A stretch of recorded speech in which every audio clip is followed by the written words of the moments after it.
0. O for 0. Then comes 1, tall and straight. 0, then 1. Then comes 2. 1, 2. Then comes 3. 1, 2, 3. Then comes 4. 1, 2, 3, 4. We've just begun, there's plenty more. Let's learn the numbers 1 through 10. This way, that way, and start again. Counting numbers is so much fun. So come on, kids, we've only just begun.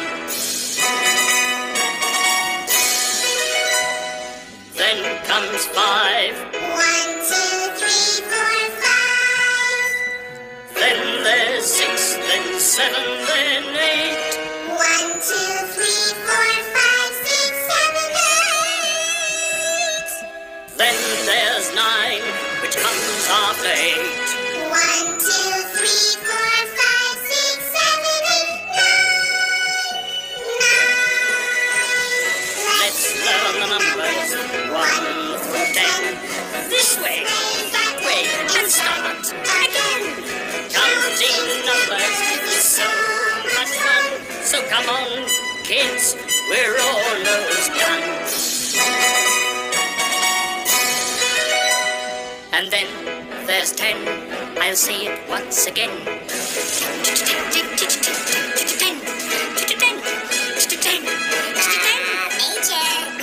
Sorry. There you have it. Numbers 1 to 10.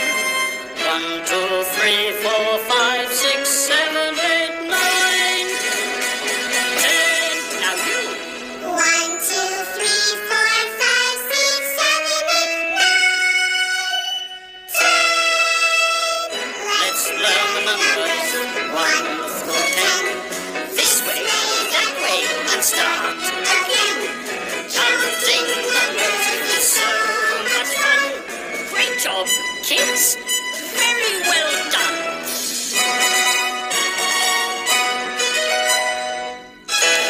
Bravo, bravo. Double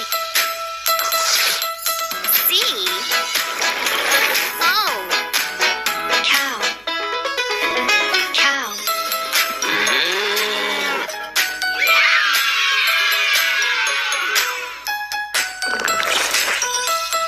G D O dog dog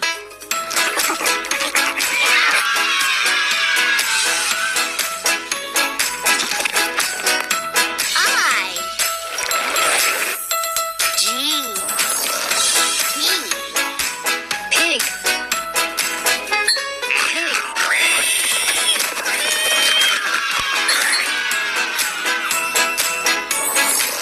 O S A E R horse horse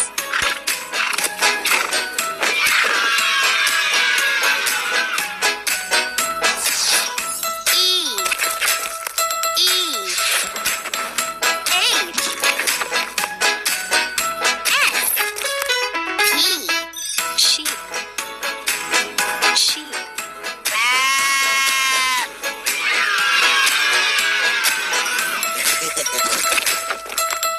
I K A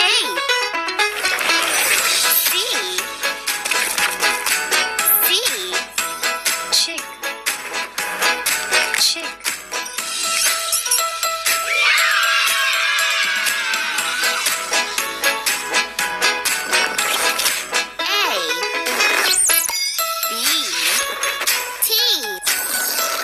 B R I rabbit rabbit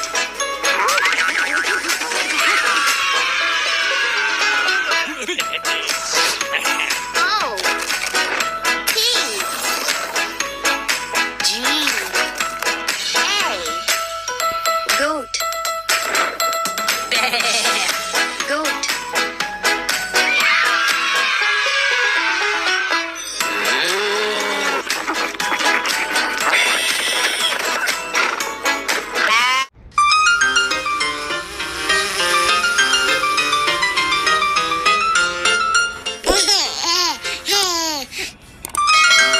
एक दफ़ा का जिक्र है, एक जंगल में एक भेड़िया रहता था। वो खुराक की तलाश में निकला। घूमते घूमते उसकी नज़र एक बकरी पर पड़ी। पहाड़ी की चोटी पर घास चर रही थी। अगर ये बकरी नीचे उतर आए तो आज मजेदार दावत उड़ाऊंगा। ये सोचकर भेड़िया बोला, बकरी बेटी, तुम बहुत ऊंचाई पर घास खा रही हो। अगर गिर गई तो तुम्हें चोट लग सकती है। इसलिए नीचे उतर आओ। बकरी भेड़िया की चाल समझ गई थी कि भेड़िया उसको खाना चाहता है। बकरी ने जवाब दिया, मुझे यही अच्छा लग रहा है, मैं नीचे नहीं आऊंगी। भेड़िया उसकी बात सुनकर बोला, ऊपर तेज हवा है। अगर आंधी आ गई तो वहाँ छिपने की जगह भी नहीं है। मेरी मानो तो नीचे आ जाओ। बकरी ने भेड़िए की बात पर ध्यान नहीं दिया। वो समझ चुकी थी कि भेड़िया क्या चाहता है, इसलिए वो मज़े से घास चरती रही। जब बकरी ने कोई जवाब नहीं दिया तो भेड़िया फिर बोला, रानी बेटी, ऊपर की घास कड़वी और बेस्वाद है। नीचे आकर देखो, यहाँ कितनी मीठी मीठी घास है। बकरी ने जवाब दिया, मुझे नहीं आना नीचे, मुझे तो यही घास अच्छी लग रही है। ये सब सुनकर भेड़िए को पता चल गया कि बकरी बड़ी होशियार है, ये नीचे नहीं आएगी। ओह, ये बकरी तो मुझसे भी चालाक है। अब खाने की तलाश में कहीं और चलूं।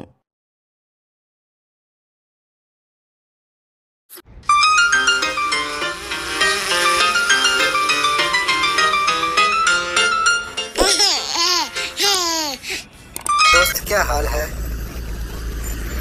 हाँ, मैं ठीक हूँ, बेहतर हूँ।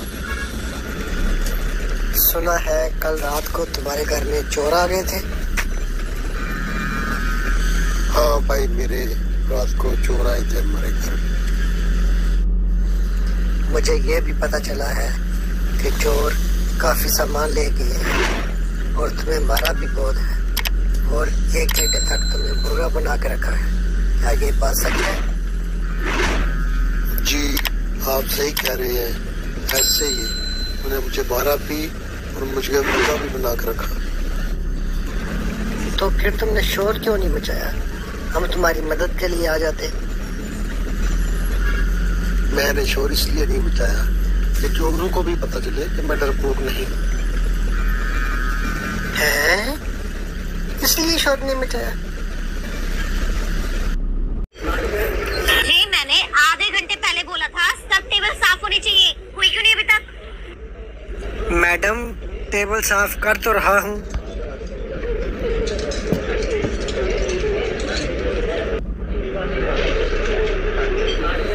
अच्छा, तो ये टेबल अभी तक गंदी क्यों है? और वो जो टेबल है वो अभी तक साफ क्यों नहीं हुई?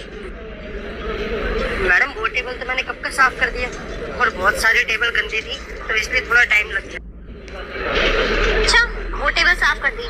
चेक करके आऊँ मैं भी? हाँ मैडम, आप चेक करके आ जाओ, वो टेबल बिल्कुल साफ है। तू ना आजकल बहुत जबान लड़ाने लग गया मुझसे। हमने ना काम पे ध्यान दिया कर। मैडम, मैं तो मेरा काम बिल्कुल टाइम से कर देता हूँ। बाकी अगर आपको ऐसा लग रहा है तो मैं कभी शिकायत का मौका नहीं आने दूंगा। मैं ना तेरी बकवास सुनने के लिए नहीं आई हूँ यहाँ पे। ये बताने आई हूँ कि थोड़ी देर में ना ओनर आने वाले हैं। उससे पहले ना सब चीज अपनी जगह पे सेट होनी चाहिए, समझा? ठीक है मैडम, मैं सारी चीजें सही करके रख दूंगा। इस वीडियो को बनाने का मकसद ये है कि जिस जगह भी कोई काम कर रहा हो उससे इज्जत और एहतराम से बात करनी चाहिए।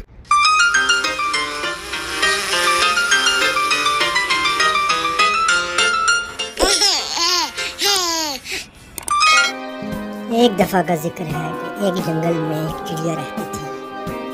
वो सुबह सवेरे उठती और खाने की तलाश में निकल पड़ती। सारा दिन खा पी कर वो शाम को अपने घर वापस आ जाती।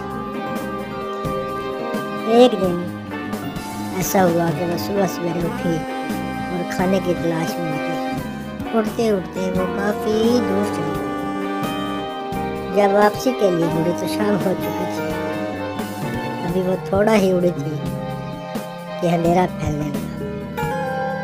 जब अंधेरा फैलने लगा तो उसको अपने घर का रास्ता दिखाई ना दिया, तो वो एक शाख पर बैठ गई और सोचने लगी कि अब अंधेरा होने वाला है, अब मैं घर कैसे जाऊँगी। ये सोचकर वो रोने लगी। वहाँ पास ही से एक जुगनू गुजर रहा था। उसने चिड़िया को जब रोते हुए देखा तो चिड़िया के पास आकर पूछा, ऐ प्यारी चिड़िया, तुम क्यों रो रही हो? चिड़िया ने अपनी सारी कहानी जुगनू को बता दी और बोली कि रात हो गई है, अब मैं घर कैसे जाऊँगी? मुझे तो अपने घर का रास्ता भी दिखाई नहीं दे रहा। जुगनू बोला, मेरी प्यारी चिड़िया, आप परेशान ना हो, मैं आपको घर पहुँचा दूँगा। अल्लाह ताला ने मेरी दुम के साथ ये खूबसूरत लाइट लगाई है, तुम बस मेरे पीछे पीछे उठती रहना और मैं तुमको तुम्हारे घर पहुँचा दूँगा। ये कहकर जुगनू आगे को उठने लगा और चिड़िया आहिस्ता आहिस्ता उसके पीछे होने लगी। और चिड़िया ने जुगनू का बहुत बहुत शुक्रिया अदा किया और उसकी हेल्प पर बहुत ही खुश हुई। प्यारे दोस्तों, हमें भी ज़िंदगी में एक दूसरे की मदद करनी चाहिए।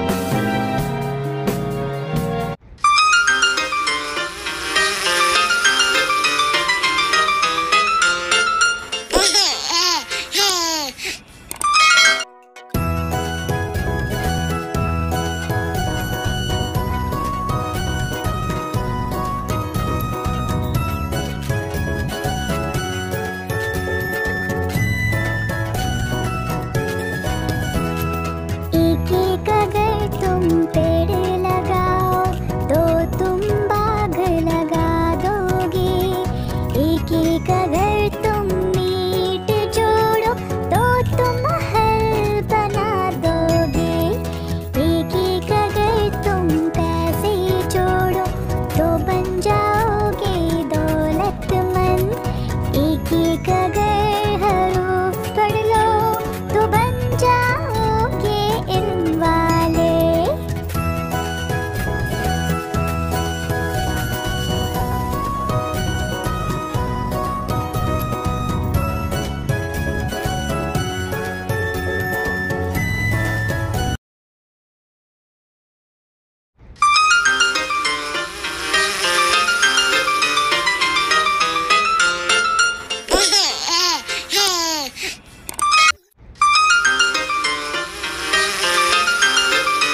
एक गांव में एक बूढ़ा किसान रहता था। उसके 4 बेटे थे जो हमेशा आपस में लड़ते झगड़ते रहते थे। किसान ने उन्हें समझाने की बहुत कोशिश की मगर बेसूर। तो उसने अपने 4 बेटों को बुलाया और कहा कि लकड़ियों का एक गट्ठा ले आओ। वो एक गट्ठा ले आए। किसान ने बारी बारी हर एक से कहा कि गट्ठा तोड़ दो, मगर 4 बेटों में से कोई भी गट्ठा तोड़ ना सका। फिर उसने गट्ठा खोलने को कहा। गट्ठा खोला गया। किसान ने सबको एक एक लकड़ी तोड़ने को कहा। सब ने एक एक करके तमाम लकड़ियां तोड़ दी। पूरे किसान ने कहा, ये तुम्हारे लिए सबक है। जब तक तुम मिलकर रहोगे तो तुम मजबूत और ताकतवर रहोगे। अगर तुम लड़ाई झगड़ा करके अलग हो गए तो लोग तुम्हें नाइत्तेफाकी की वजह से बर्बाद कर देंगे। इस कहानी से ये नतीजा निकलता है कि इत्तेफाक में बरकत है।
Watch and subscribe to our channel and don't forget to tap the bell icon. Thank you. ये बहुत पुरानी कहानी है, एक गांव की, वीरपुर। एक बार वीरपुर में चूहों का आतंक फैल गया। न जाने कहां से खूब सारे चूहे आ गए और हर जगह बस गए। देखते ही देखते चूहे इतने सारे हो गए कि सबका जीना मुश्किल हो गया। चूहे खेत में सारा अनाज खा जाते, दुकान में चावल के, दाल के, सबके बोरे कुतर कुतर के सब खराब कर देते। लोग अपने घरों में भी परेशान थे, किसी की साड़ी कट गई तो किसी का पैजामा। सब कुछ होते हुए भी सब गांव वाले फटे कपड़ों में घूमते थे। चूहे भी ऐसे खतरनाक थे, गांव की सारी बिल्लियां तक उनसे घबरा के भाग गई। गांव वाले चूहे के पिंजरे लगाते तो उसमें फंसता कोई नहीं, पर पिंजरे के तार तक चूहे काट देते। इतने पैने दांत थे उनके, ये साधारण चूहे नहीं थे। अब तो गांव वालों ने भी हार मान ली थी, वो कर भी क्या सकते थे। एक दिन उस गांव में एक मुसाफिर आया। वो अजीब सा दिखता था, एक ऊंची सी टोपी सिर पे और जादूगर वाली पोशाक। उसने सब गांव वालों को इकट्ठा किया और पंचायत की सभा बुलाई। नमस्कार वीरपुर वासियों, मेरा नाम है जंगीरा। मैं बहुत दूर से आया हूँ और आपके गांव की मुश्किल का हल लेके आया हूँ। मुझे पता है कि यहाँ चूहों का आतंक है और मैं इस गांव को इससे मुक्त कर सकता हूँ। अगर आप लोग तैयार हैं, तो मैं गांव में एक भी चूहे नहीं रहने दूंगा, गारंटी के साथ। अच्छा, हम इस गांव के मुखिया हैं, पर देखो हमारी भी जेब फटी हुई है। तुम बताओ ऐसी कौन सी दवाई मारोगे और कितने दिन लगेंगे? दवाई? नहीं, कोई दवाई नहीं है। दवाई से चूहे मरते नहीं हैं और शक्तिशाली हो जाते हैं। मेरा इलाज बिल्कुल अलग है और करीब 1 घंटे में सारे चूहे गायब कर दूंगा। आप बात तो बहुत अच्छी कर रहे हो, पर माल कितना लोगे? चूहे गांव का बहुत नुकसान कर देते हैं, ये सब बच जाएगा। मेरे पापा ने कहा है, बेटा तुम्हारे हाथ में हुनर है तो कुछ मुफ्त में मत करना। इस काम का मैं सिर्फ 50 स्वर्ण मुद्राएं लूंगा। 50 स्वर्ण मुद्रा? हाँ, मेरे हिसाब से इतना नुकसान तो हफ्ते भर में ही हो जाता है पूरे गांव का। मुमकिन है, लेकिन फिर भी चूहे खत्म नहीं हुए तो? मैं पैसा पूरा काम करने के बाद ही लूंगा और एक भी चूहा बच जाए तो 1 पैसा मत देना।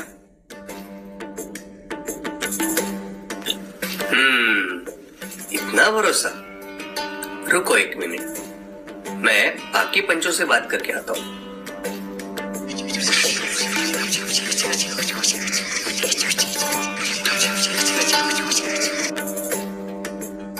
ठीक है भाई जंगीड़ा, हम लोगों को आपका प्रस्ताव पसंद आया। आप चूहे मार दीजिए और पैसे ले जाइए। बहुत आतंक है, बताओ कब करोगे? तो बात पक्की फिर, और नेक काम में देरी कैसी? चलो अभी शुरू करते हैं। वाह वाह, जरूर जरूर। फिर जंगीरा ने अपनी बांसुरी निकाली और बजानी शुरू की।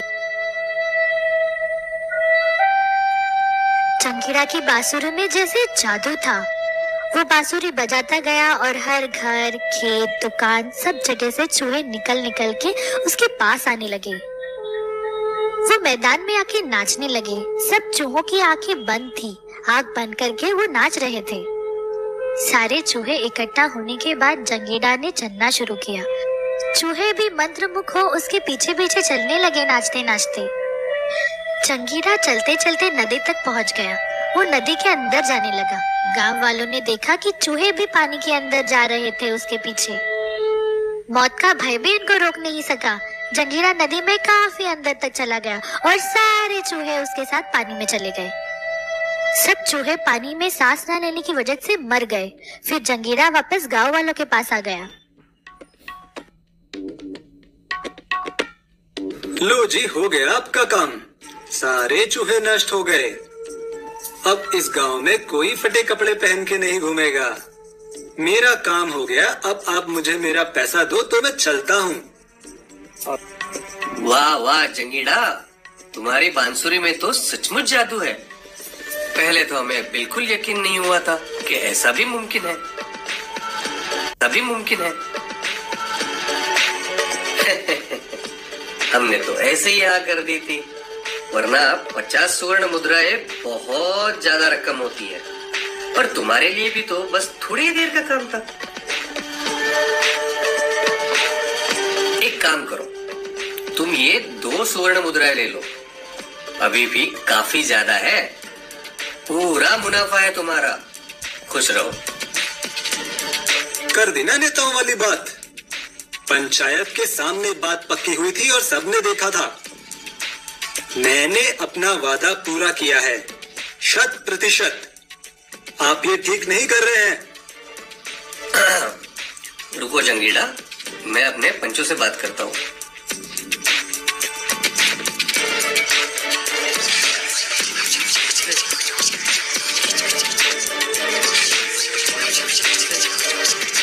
हम सब पंचों ने फैसला कर लिया है। बात 1 घंटे की हुई थी, पर घड़ी के हिसाब से तो तुमने 15 मिनट में ही काम खत्म कर दिया है।